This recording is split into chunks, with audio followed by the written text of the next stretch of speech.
1976, the United States celebrates 200 years of independence and freedom. A vigorous Jimmy Carter was heading for the presidency.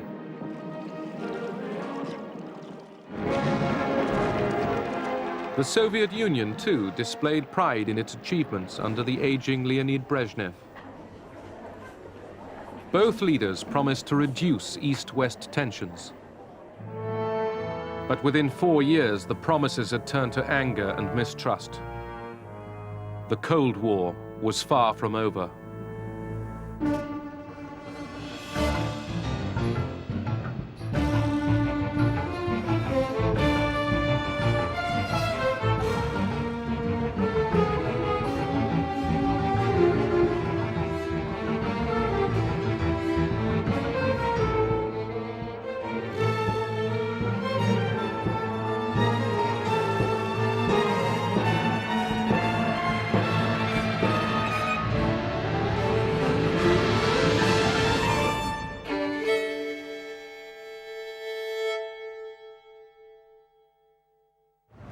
Washington, D.C., January the 20th, 1977.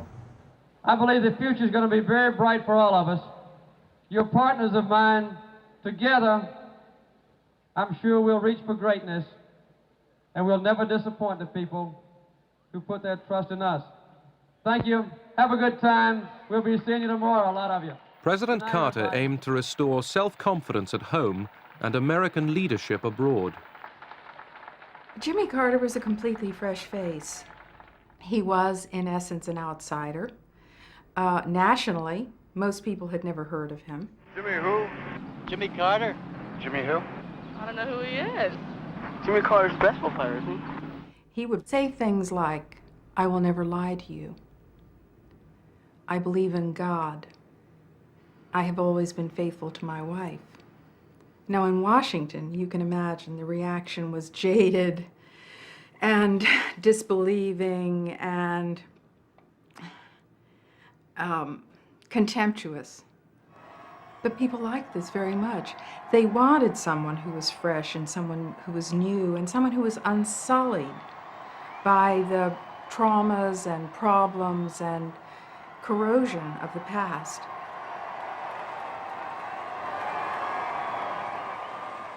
In his relations with the Soviet Union, the new president wanted to promote respect for human rights and to press for major nuclear arms cuts.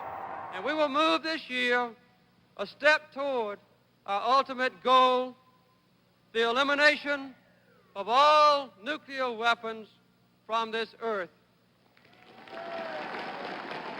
President Ford and the Soviets had made an interim agreement on nuclear arms cuts at Vladivostok in November 1974.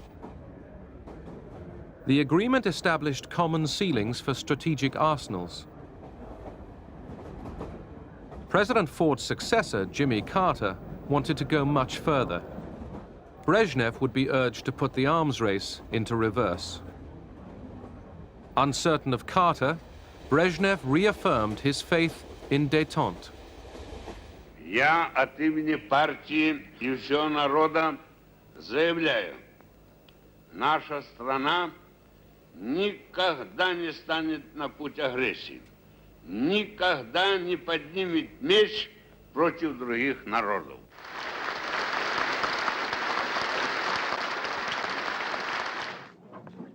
Carter sent Cyrus Vance, his Secretary of State, to Moscow with a set of proposals.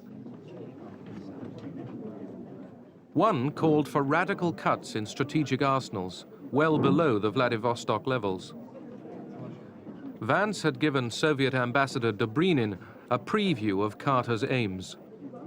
The morning we departed for Europe, Vance met with Dobrynin and in effect gave him the details of the proposal that he would present to Mr. Gromyko a few days hence.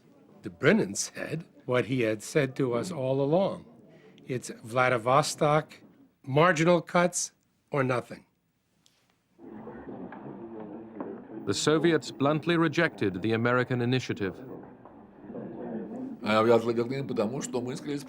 Our position was very simple. We thought everything had been agreed in Vladivostok. Он же нам предлагал перейти на резкие сокращения. What he was suggesting was to make bigger, more drastic cuts, which we knew would take a very long time. Знали, что это потребует уйму времени. And in retrospect, I can see that President Brezhnev was quite proud of the limited agreement that he had concluded in Vladivostok. And to have a new American president come in and say that is not good enough, let's do much more and do it quite rapidly, took him by surprise. In just assessing what At home, Carter and Vance promoted the Moscow talks as a positive move. do this.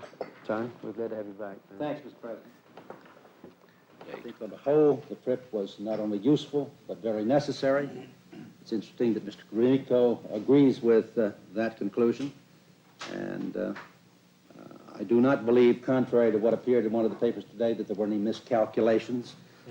We were very well prepared for what came up, and I think on the whole, as I've said, it was a very useful and necessary trip. Other aides were less confident. The Vance mission was a big disappointment to us.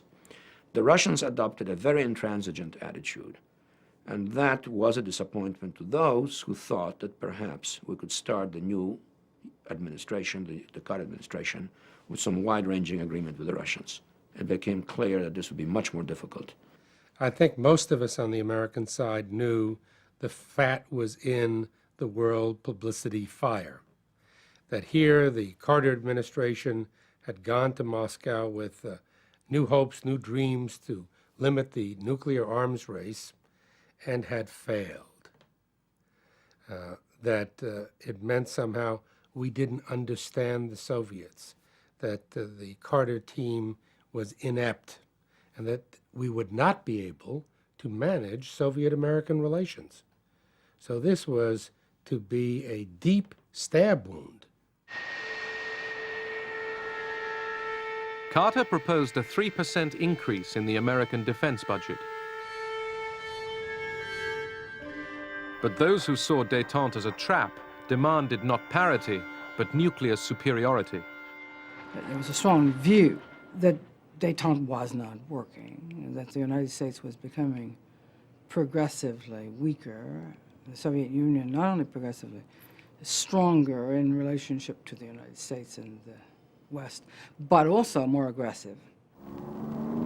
Новейшие достижения наших ученых, инженеров, рабочих воплощены в оружии армии и флота. И прежде всего в вооружении ракетных войск стратегического назначения главной ударной силы советских вооруженных сил. Мы в одной из частей ракетных войск. The Soviets were still pouring resources into their military buildup.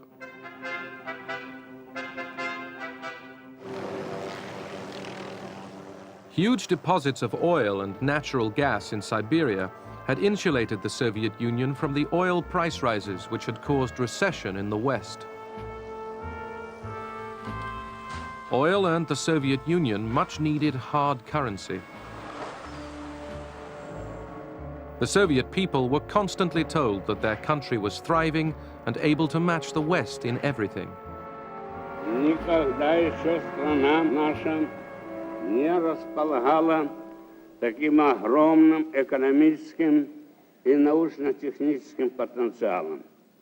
Никогда еще не была столь прочна, столь надежным ее обороноспособность. In reality, defense expenditure was draining the civilian economy. By 1977, the geriatric Leonid Brezhnev was no longer in full control. Врачи стали ограничивать время его работы. The doctors began to limit the time he was allowed to work. His eyesight was going. We had to change the font of his typewriter to the largest one possible. At that time, the whole central running of the state was in disarray. Каждый член Политбюро Each member of the Politburo began to work in his own interests, and in the interests of the section of the economy he represented.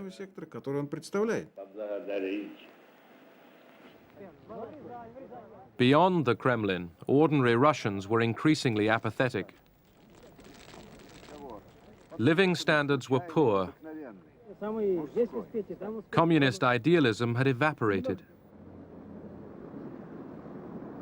Everyday life was drab.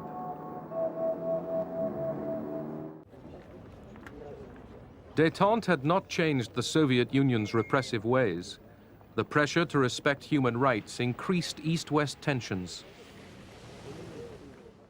In 1975, Brezhnev, Ford, and 33 other leaders had signed the Helsinki Declaration.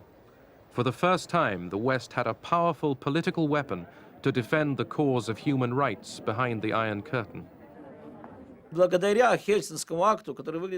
to the Helsinki Accord, which the Soviets saw as just a piece of paper, the attention of the world media turned to our cause. Suddenly, the American Congress was dealing with it.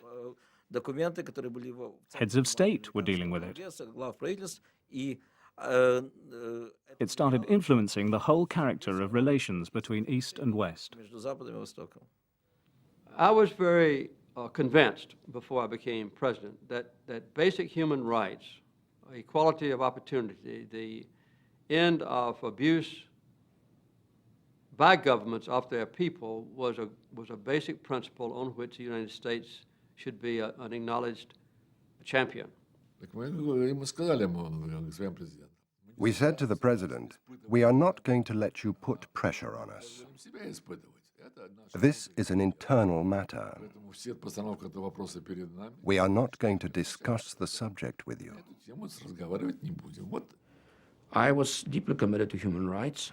I felt this was important, but I will not hide the fact that I also thought that there was some instrumental utility in our pursuit of human rights vis-à-vis the Soviet Union.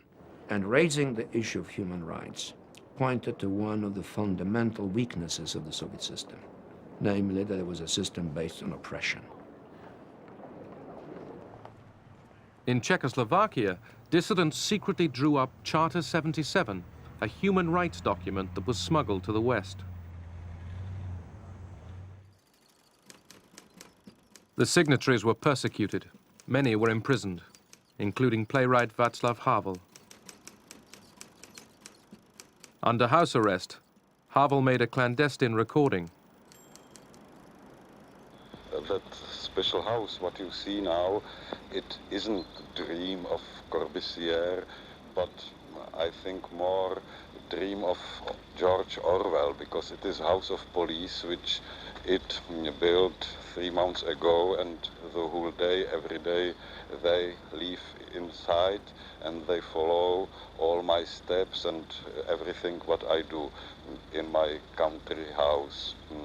Sometimes they are here also during the night, but mainly only during the day. They are my new neighbors. Even as he walked his dog, police kept close. Yet he had a sense of freedom and achievement. I know from my experience collecting signatures for the Charter how tortuous it was for people till they decided to sign. When they did sign, they found themselves in a state of euphoria. It was a community of free people in the middle of an unfree society. They had a feeling of harmony with themselves.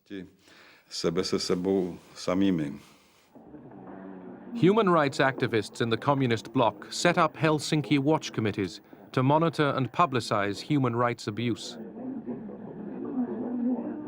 Close links with the Western media were forged by dissidents such as physicist Andrei Sakharov. То, что можно назвать словом «мы», это действительно очень небольшая группа людей, которые позволили себе говорить то, что они думают.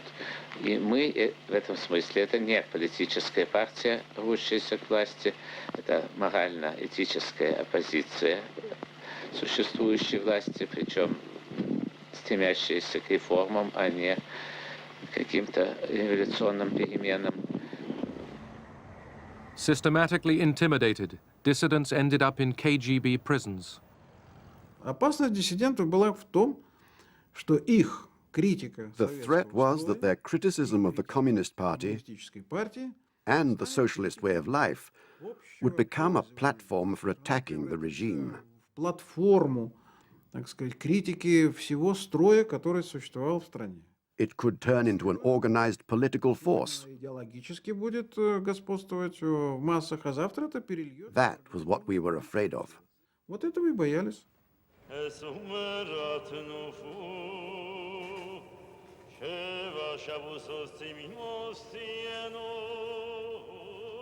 Jews were a distinctive group among the dissidents.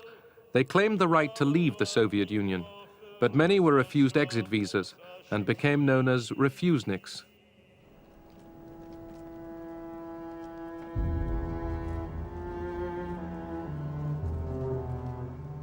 Those who campaigned for their rights were often punished with long prison sentences in forced labor camps, along with other political activists.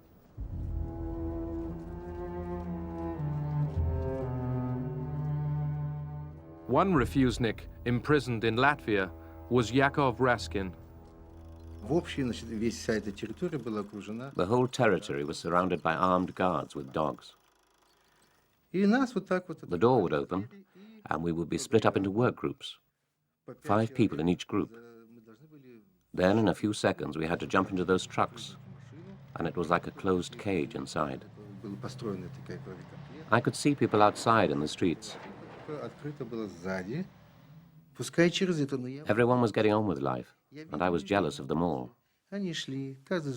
I was envying them, and my heart was aching.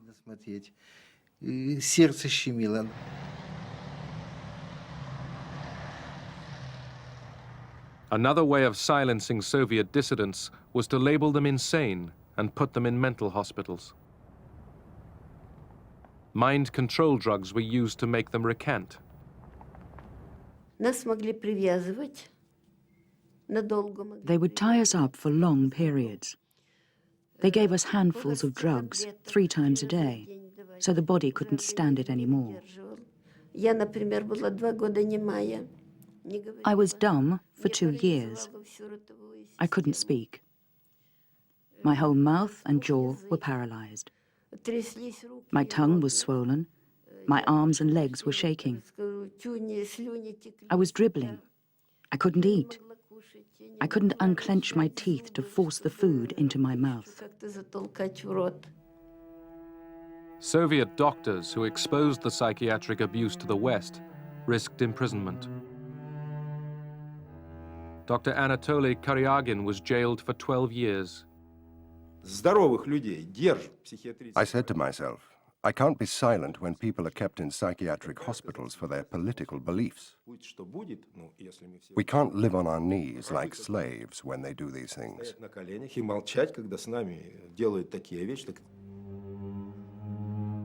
In prison, Karyagin refused to admit any wrongdoing.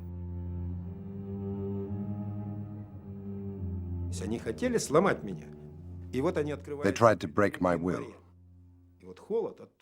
In January, they opened all the doors, letting in the cold air. They poured cold water on me.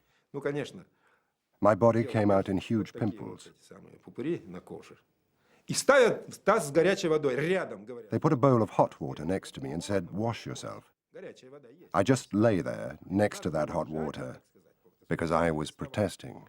It was like having food put in front of you on a hunger strike.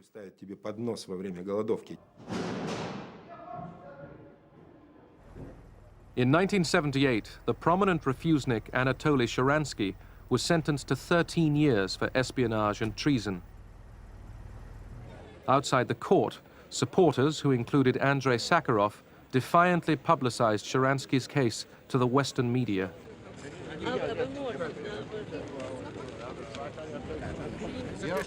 The KGB and the police looked on.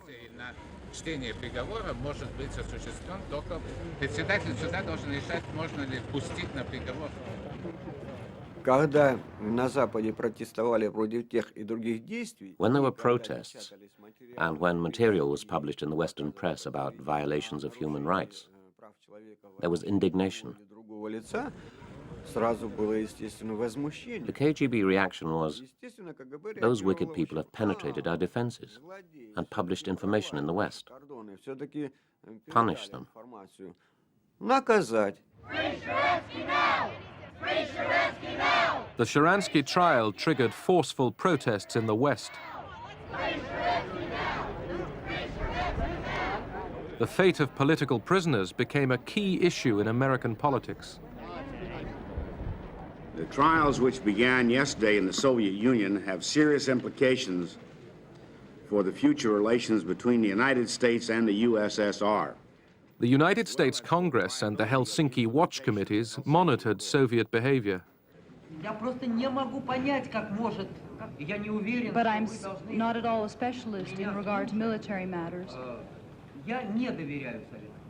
But I do not trust the Soviet government. The evidence of human rights abuse inflamed anti-Soviet feeling in America.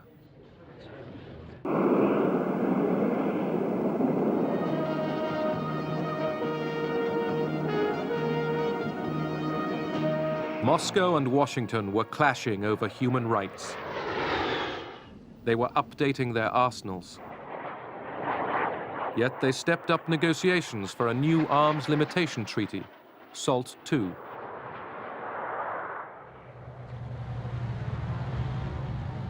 Meanwhile, the Soviet Union was deploying its new medium-range nuclear missiles, the SS-20s. They were targeted on Western Europe. Но делалось это. The decision to deploy the SS-20s was made in total secrecy. Even our intelligence didn't know about it. The military-industrial complex was out of control, including the army. We in intelligence learnt about it from Western sources. The SS-20 missiles alarmed the NATO allies, particularly the West Germans. With a range of 3,000 miles, these missiles could hit their capitals. No one had any plan to attack Europe using SS-20s. At first, they were just a replacement of old, obsolete rockets. Then the conveyor belt started working, and it went on and on. It was difficult to stop the production line.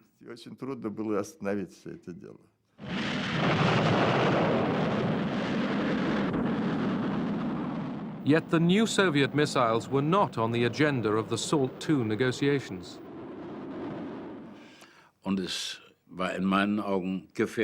In my view, it was dangerous that the Americans refused, for such a long time, to include the Soviet SS-20s in the ongoing arms reduction talks.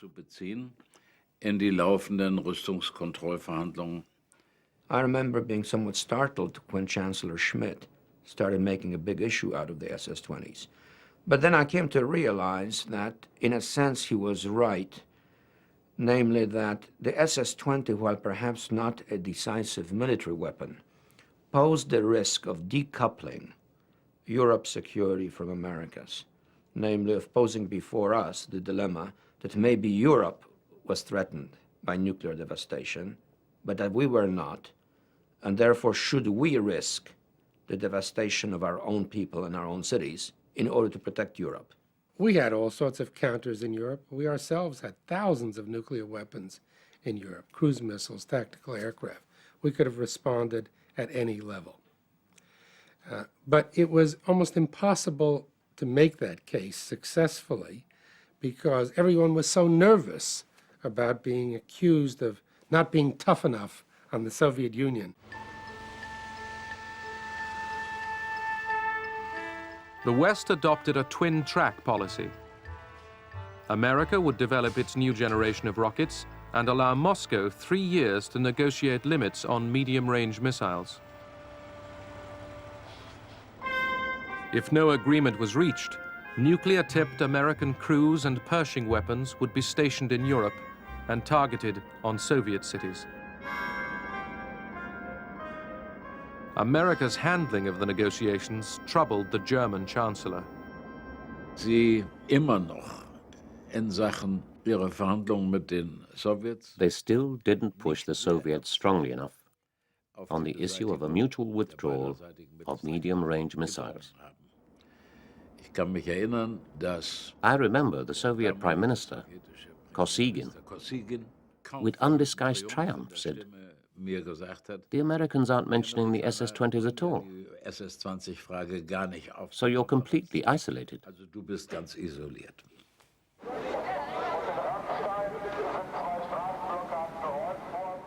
NATO's promise to deploy these weapons was divisive.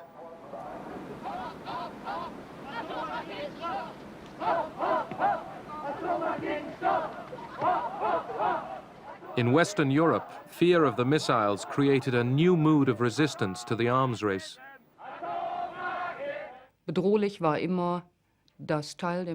What was always dangerous was that Germany would become the nuclear battlefield.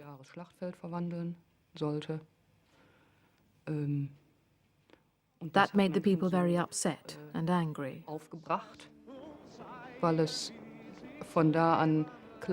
It was now crystal clear that military armament did not bring security. It actually undermined our society's safety.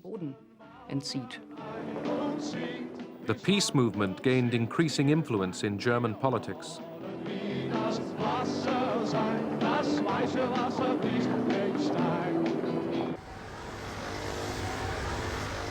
The superpowers had agreed new limits on strategic arms in June 1979, completing the SALT II treaty.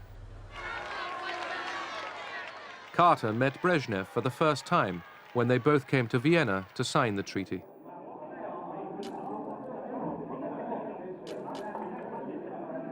But Carter's plans for detailed talks with Brezhnev fell through. Общий упадок умственных и физических сил. Поэтому, конечно, переговоры, которые были He was physically and intellectually deteriorating. они носили не тот характер. Carter hoped that he would be able to speak without papers on a wide range of international issues. Вообще про международное положение. But Brezhnev was in no condition to do that. Дискуссию провести. Брежнев был не в состоянии. His abilities were limited by his meager knowledge and by his poor state of health. Знаниями очень довольно скудными и познаниями, и к тому же состоянием. When I proposed that we make these changes in nuclear weaponry, he said, God will never forgive us if we don't succeed. And, coming from a leader of an atheistic communist country, this surprised everyone. I think the most surprised person at the table was Gromyko, who looked up at the sky like this and did his hands in a peculiar way, as though this was a shocking thing for Brezhnev to say. Договору СВ-2 он давал возможность ограничить... The SALT II agreement made it possible to limit the arms race. Потому что в то время уже вот... This was very important to the Soviet Union. ...на вооружение, и не только стратегическое. Because at that time, our expenditure on all weapons had begun to have a negative effect. It was affecting the growth of production. It was affecting the living standards of the population. Essentially, that agreement was what was agreed to in Vladivostok. We had done some things to it, I think, to improve it, clarify. But in terms of cuts, they were more or less what had been agreed to 3 years before. And in terms of limits on the developments of new weapon systems, there were none. So we had labored for almost seven years and produced an arms control mouse.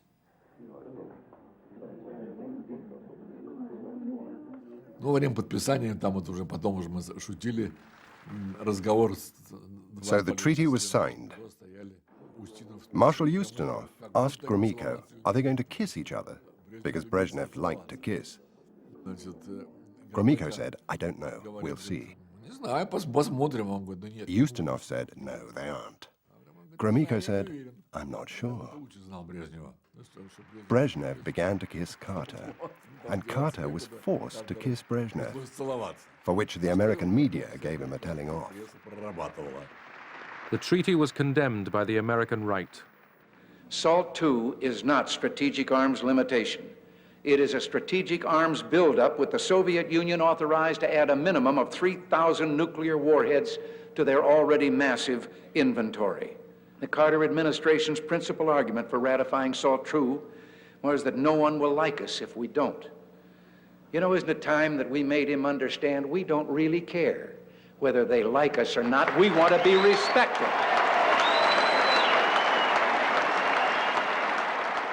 The Soviets never really gained military superiority over us. It was just part of the psychodrama in America to use that issue to galvanize Americans about this larger legitimate question of the strategic competition between our two countries and two philosophies. We did, you know, at inauguration time. Carter increasingly was charged with being soft on the Soviets. His critics pointed to Soviet expansionism in Angola and the Horn of Africa.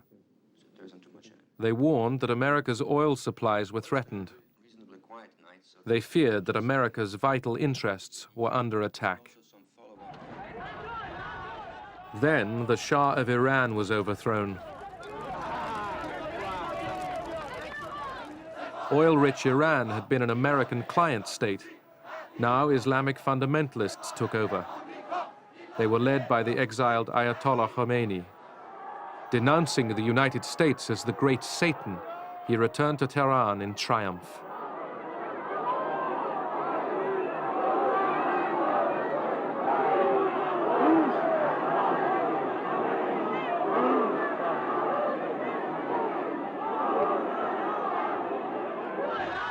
A siege of the American embassy ended with all diplomats taken hostage. A failed rescue attempt sealed America's humiliation. The crisis in Iran heightened our sense of vulnerability insofar as that part of the world is concerned. After all, Iran was one of the two pillars on which both stability and our political preeminence in the Persian Gulf rested.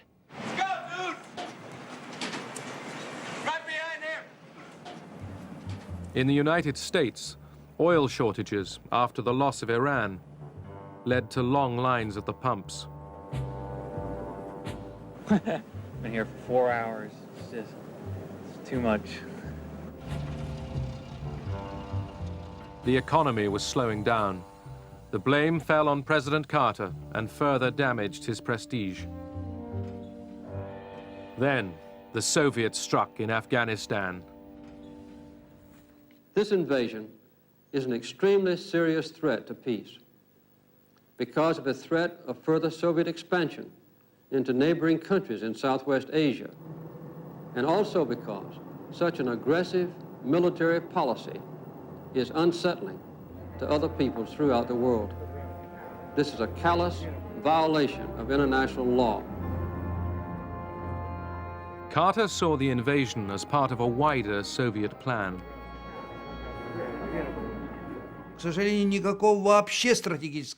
Unfortunately, there was no strategic plan at all. Events were developing chaotically. In Angola and Ethiopia, as well as in Afghanistan, Soviet policy became the hostage of unfolding events.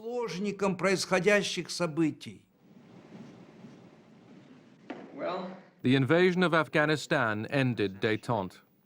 President Carter gave up hopes of congressional approval to the SALT II treaty. He organized punitive international sanctions against the Soviet Union. Carter called for a boycott of the 1980 Moscow Olympic Games. America stayed away. As a gesture, the boycott was futile. It proved unpopular at home, and the Games went ahead anyhow.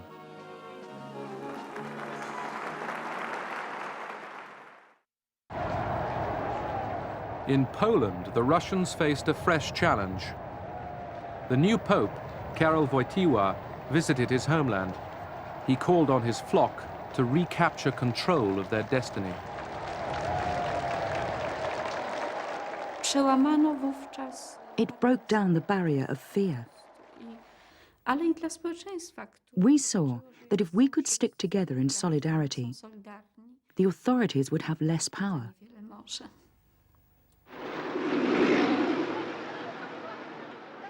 The Polish economy was in crisis.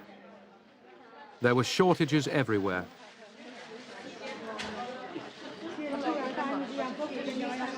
Western loans had been squandered, and the country was burdened by foreign debt.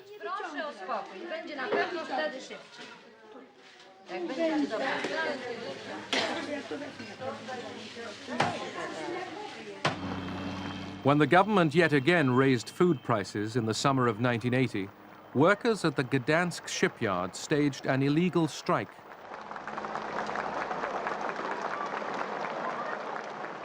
The strikers drew up a 21-point list of demands and refused to leave the shipyard until they were met.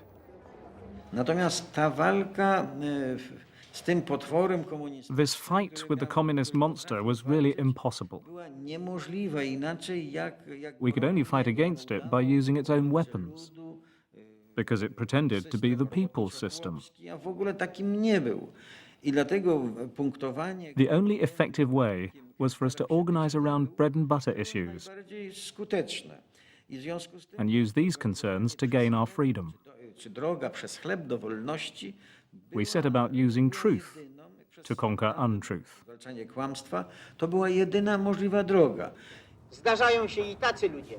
The government decided to negotiate with the strikers, but first it promised there would be no reprisals. Jak jest możliwe, żeby ktoś traktował działaczy tutaj zebranych? Panie premierze, kiedy ja mam dziesiątki straszenia mnie już, że jak tylko wyjdę, to będzie to i to. Ja nie... Proszę pana, to i mnie wtedy trzeba przepędzić. Nie możemy ulegać emocjom. Nie ma takiej intencji. What began as an economic protest became a demand for sweeping political concessions. The government negotiators gave way to the workers' key demands.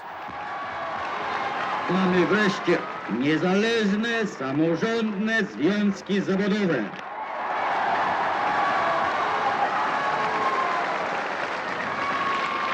Mamy prawo do strajku. The workers were joined by intellectuals. Together they formed a new movement, Solidarity. Support spread throughout Poland. Był pierwszym w życiu For the first time, they had a taste of being citizens, with civil liberties, which you don't forget. życie dotychczasowe w ustroju komunistycznym. For someone who had lived under communism, it was like a narcotic or fresh air. Negatywnie ten podział narkotyk, od którego się uzależnia. Pozytywnie jak zasmakowanie świeżego powietrza. It was like having your identity for the first time. Solidarity was given massive coverage in the Western media. The United States provided crucial covert assistance. We tried to meet their specific requests, what they asked us for, and those requirements were conveyed to us through a variety of channels. They wanted communications equipment of various kinds, offset printing presses, radio equipment, things of that sort.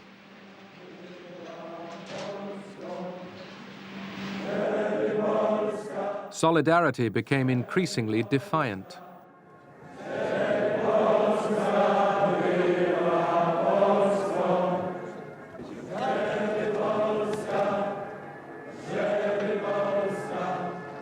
As the movement began to challenge the communist system, Moscow watched with growing alarm. По всем линиям шло давление на польское руководство. We exerted pressure on the Polish leadership all the time to take more decisive measures to restore order. By December 1980, Soviet pressure on the Polish leadership was intense. Warsaw Pact forces were massed around Poland's borders. The message was obvious: curb solidarity, or there is worse to come. American concern grew. The critical moment came in December of 1980, when the Soviets were poised to intervene in Poland. We did everything we could to mobilize international opinion, to galvanize maximum international pressure on the Soviets, to convince the Soviets that we will not be passive. Наше руководство и мы Our leadership, including we the military, thought that under no circumstances should we move in the troops. наши войска. Мы даже между We said one Afghanistan is enough. одного Афганистана.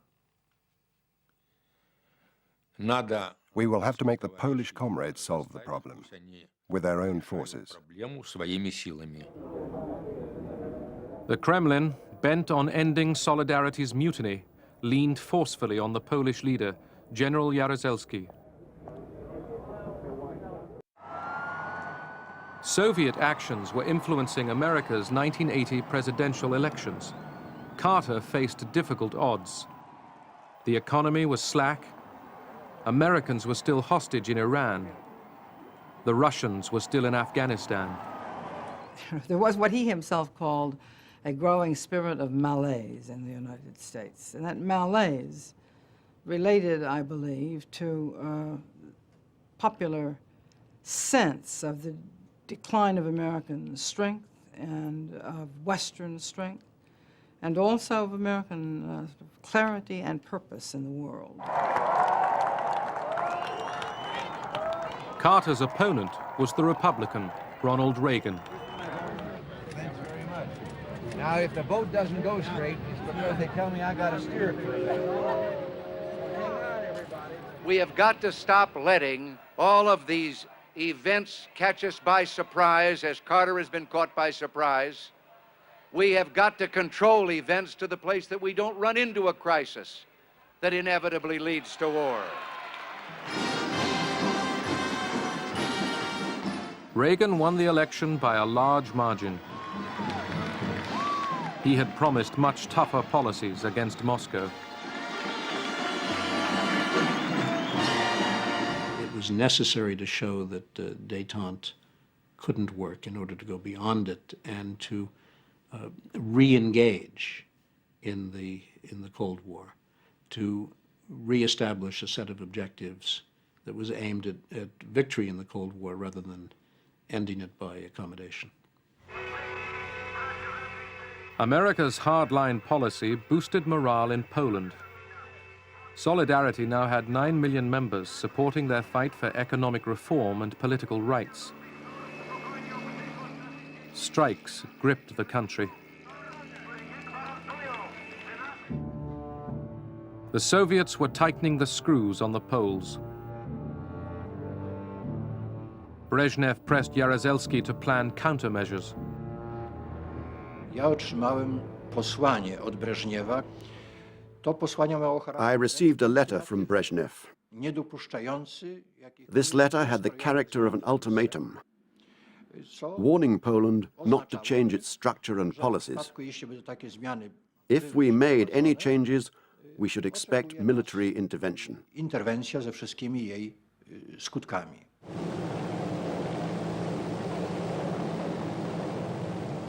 On December 2nd, 1981, a fireman's strike was crushed by riot police.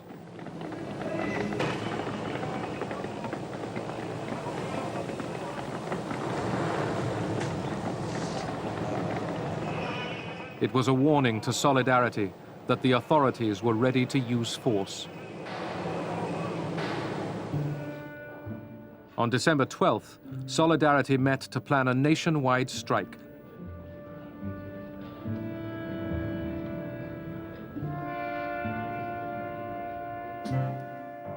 That night, the Polish government sent in the army. Solidarity's leaders were arrested. Solidarity was banned. President Jaruzelski declared martial law. Obywatelki i obywatele, wielki jest ciężar odpowiedzialności, jaka spada na mnie w tym dramatycznym momencie polskiej historii. Obowiązkiem moim jest wziąć tę odpowiedzialność. Chodzi o przyszłość Polski.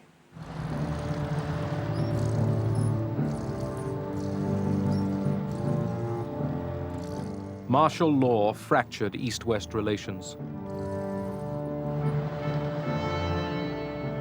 Civil rights were suspended, mocking the Helsinki Declaration. Moscow had reimposed its will. In 1981, I said to the gentleman who came to arrest me, "This is the moment of your defeat.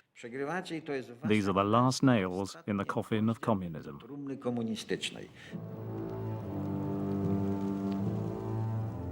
The fires of rebellion burned on.